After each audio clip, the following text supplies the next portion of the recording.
예수님을 비올드하는 최황락 목사입니다.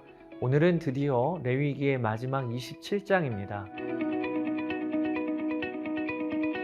우선 레위기 27장은 레위기를 다 기록하고 추가로 기록한 느낌을 받습니다.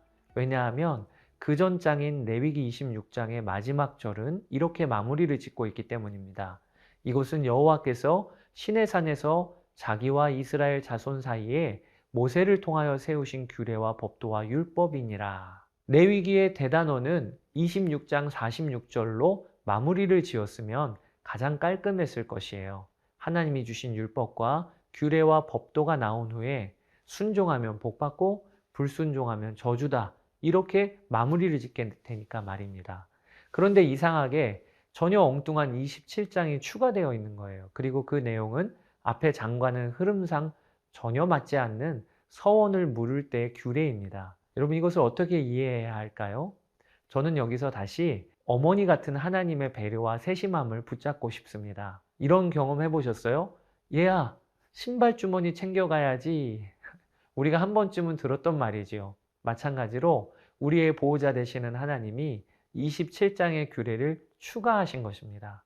우리가 빠뜨린 거 챙겨주시느라고. 그럼 무엇을 빠뜨렸는가? 순간의 감정에 북받쳐 하나님께 무분별하게 서원, 약속을 했는데 정신 차리고 보니 그럴 상황이 아니거나 그럴 능력이 없을 때 어떻게 할 것인가? 이에 대한 규례가 레위기 27장입니다. 이스라엘 백성들은 하나님께 서원을 하게 됩니다. 먼저는 자기 자신 혹은 다른 사람을 하나님께 바치는 경우에 서원을 합니다. 하나님, 제가 이 기간 동안에 제 삶을 구별하여 하나님께 바칩니다. 이렇게 서원하면 그는 나실인 서원을 하는 것입니다. 30일, 60일, 100일 혹은 7년 혹은 평생을 나실인 서원을 하면 서원한 기간 동안에 포도주나 독주를 멀리하고 머리를 깎지 않고 시체를 가까이 하지 말아야 하는 나실인 규례를 지켜야 합니다. 둘째, 특별한 상황에 처했을 때 하나님 이 상황을 이렇게 넘기게 해주시면 제가 무엇을 하나님께 드리겠습니다. 이런 서원의 경우도 있었습니다. 서원을 하는 경우 서원자가 동물 혹은 자기 소유의 땅이나 집을 걸고 하나님께 약속을 드렸습니다. 그런데 그 이후에 문제가 생겨요. 그렇게 서원을 드리긴 했는데 그 서원이 순간의 감정에 북받친 순간의 감정으로 서원이 되었을 때 혹은 너무 경솔한 서원이 되었을 때 그때는 어떻게 해야 하는 것이지요? 다른 분도 아니고 하나님께 약속을 했는데 말입니다. 이때 말로 내뱉은 서원의 물을 규례를 주신 것입니다. 그러니까 요약하자면 하나님은 서원에 대하여 다음과 같은 몇 가지 가이드를 주시는 거예요.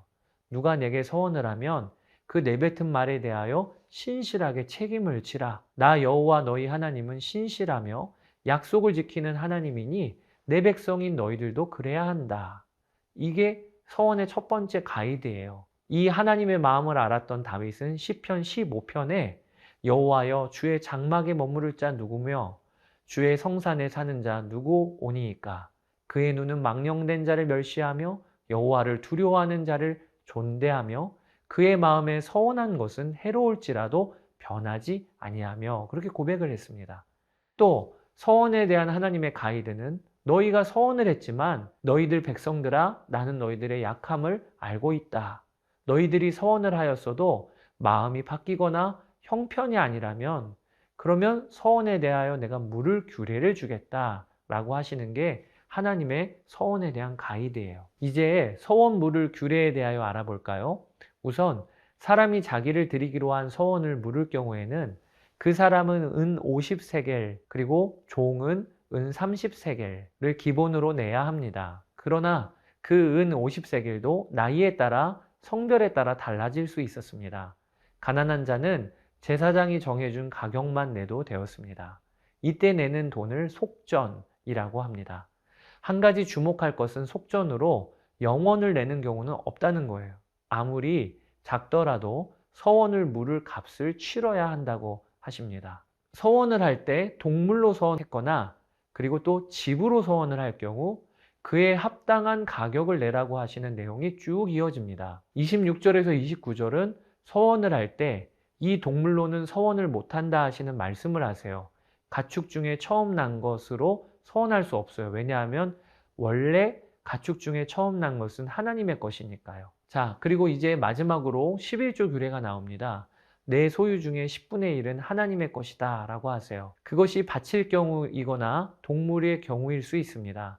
재밌는 것은 동물의 10분의 1을 정할 때 목자가 지팡이를 들면 그 아래로 통과하는 것의 10번째 것마다 하나님의 것이라고 하신다는 것입니다. 여러분, 이 11조 규례를 읽으실 때 어떠신가요? 하나님은 참 욕심도 많으시지 이런 생각이 드십니까? 아니면 감사하다 이런 생각이 드십니까? 어떤 한 형제가 예배 때 이런 간증을 하더라고요. 11조를 내면서 그 봉투 위에 아빠의 것이라고 썼다고요.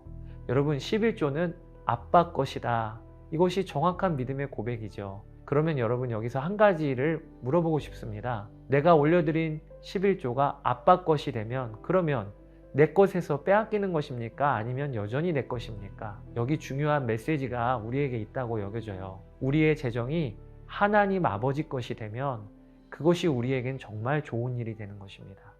좋으신 우리 아버지는 내가 드린 10분의 1의 재정으로만 나를 먹이시고 입히시는 분이 아니고 그분의 모든 풍성함으로 나를 먹이시고 입히시는 분이세요. 그러면서도 내가 드리는 10분의 1의 믿음 고백을 받으시고는 기뻐하십니다. 이 하나님의 마음을 알면 10분의 1을 올려드리는 일이 아깝다거나 아쉬울 일이 아니게 되는 것이죠. 자, 여기까지 레위기 설명을 여러분과 나누었습니다.